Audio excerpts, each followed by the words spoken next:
اب شیطان کو مغرور کیوں کہا جاتا ہے؟ اس لیے کہ وہ دھوکے میں آ گیا اور کہنے لگا اے اللہ تو نے مجھے آگ سے بنایا اور اس کو مٹی سے. دھوکا کہاں سے ہو رہا ہے بھائی؟ تیری بات کا جواب تیری اسی بات میں موجود ہے کہ بنایا کس نے؟ اللہ نے. تو اللہ نے بنایا تو وہی اللہ تجھے کہہ رہا ہے نا سجدہ کر لے. خود سے تھوڑی بنائے تو. اگر آگ سے بننا کوئی نعمت ہے بالفرض تو یہ نعمت دی کس نے ہے؟ اللہ نے دی ہے. تجھے بھیک میں ملی ہے, اپنی تھوڑی ہے, تو اطراع کس بات پہ رہا ہے؟ آپ کے ابا نے آپ کو ایک موبائل دیا اور بولا یہ چھوٹے بھائی کو گفٹ دے دو.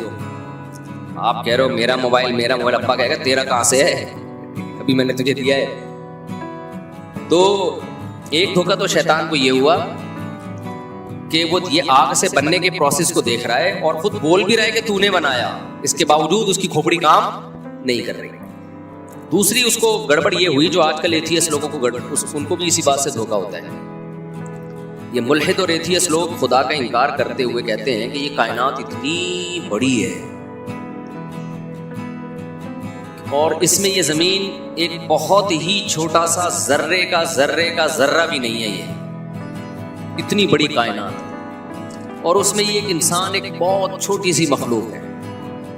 تو یہ جو قرآن کہتا ہے اور اسلام کہتا ہے کہ یہ پوری کائنات انسان کے لیے اور یہ سب انسان کے لیے مسخر کیا ہم نے, اور تو کہتے ہیں جو خدا بنانے والا ہے وہ اتنی پتی سی مخلوق کو اتنا پروٹوکول کیوں دے رہے ہیں بھائی؟ سمجھ میں آ رہی ہے بات؟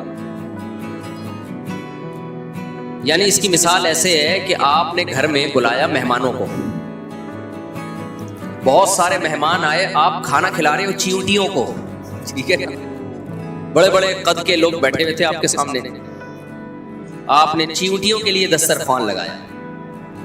لوگ بولیں گے بھائی یہ اتنی حقیر فقیر ناچیز سی مخلوق کو تم اتنا پروٹوکول کیوں دے رہے؟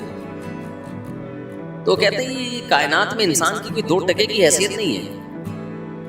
اتنی بڑی کائنات, سورج ہم سے کتنے لاکھ گنا بڑا, پھر وہ کہکشائیں اور پھر ایک کہکشاں اور دوسری گلیکسی کے درمیان فاصلہ کتنا ہے, پھر وہ اس میں یہ تو ایک ذرہ بھی نہیں ہے, ذرہ بھی زیادہ ہے کہنا. تو اس کا جواب بھی وہی ہے جو شیطان کو جواب, اگر شیطان سے ملاقات ہوئی تو میں اس کو بھی سمجھاؤں گا کہ تو جو غلط فہمی میں آیا نا, ویسے تو سمجھ گیا ہوگا, اس کے اچھے بھی سمجھ گئے, ابھی نہیں سمجھے تو جہنم میں تو سمجھ ہی جائے.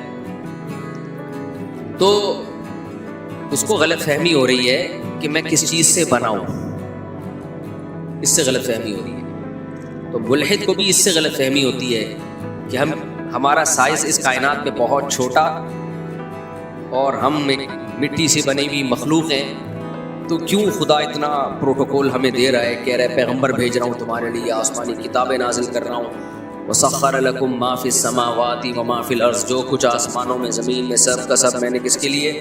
تمہارے لیے بنایا. اس کا جواب یہ بھائی انسان کی فضیلت اس میٹیریل کی وجہ سے نہیں ہے جو اس میں ڈالا گیا ہے. جو جن چیزوں سے ہم بنے وہ تو فولاد ہے اور لوہا ہے, میگنیسیم ہے, اور یہ ساری میٹلز ہیں, مٹی ہے جس میں یہ سب کچھ ہوتا ہے.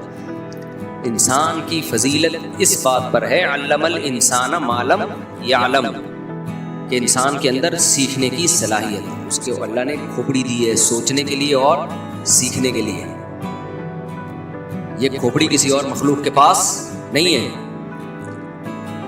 4-5 دن پہلے میں ایک ویڈیو دیکھ رہا تھا, تو وہ ویڈیو میں یہ بحث اٹھائی گئی تھی کہ وہ ایک کا انتقال ہو گیا نا, وہ اسٹیفن ہاک تھا, ابھی انگریز جو اسٹیفن ہاکنگ, اس کی ویڈیو تھی. تو وہ بتا رہا تھا کہ اس کائنات کے بارے میں, تو اس پہ جو تبصرہ کرنے والا کر رہا تھا تبصرہ, اس کا یہ کہنا ہے کہ یہ کہیں اور بھی مخلوق ہمیں تلاش کرنی چاہیے وغیرہ وغیرہ, یہ نہیں کرنی چاہیے.